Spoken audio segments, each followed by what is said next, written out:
Halika na dito! Okay, okay, Calvin. Ito na, no, naka 2 games na kayo, nakahat na kayong dalawa. Mas malakas na ba yung kumpiyansa nyo ngayon or are you still wary na baka bumawi pa tong Meralco?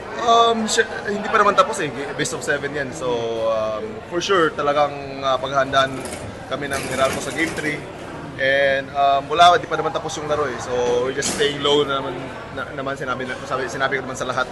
Sa mga teammates ko na hindi pa tapos, malayo pa to. Sabi nga ni Coach din, malayo pa tong series na to. So, we're just gonna be ready. Bukas, viewing kami, practice, and be ready for Game 3. Mindset natin entering game 2 kasi game 1, slow start kayo. This time around, parang nagamot nyo na yun. Siyempre, ganun naman talaga eh. Kung ano yung mga mali sa Game 1, kahit panalo yun, marami naman kaming lapses nun. Siyempre, ang ginawa namin is, yung mga coaches na yung gumagawa ng paraan kung ano yung adjustment. And I'm happy for the team na catch up namin yun. And hopefully, madala namin the rest of the series.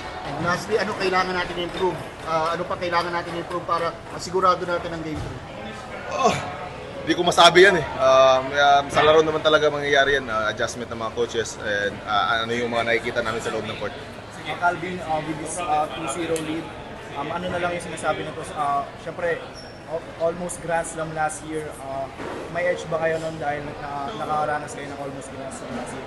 I think hindi naman ganun kasi we know Meralco naman they've been a champion sa All Filipino and kami naman we're looking for it.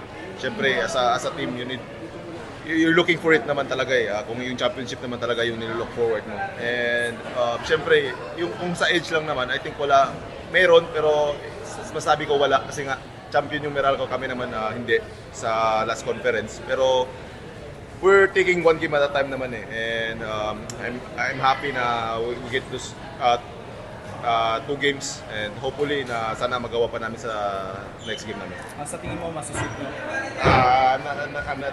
I'm not gonna answer that way.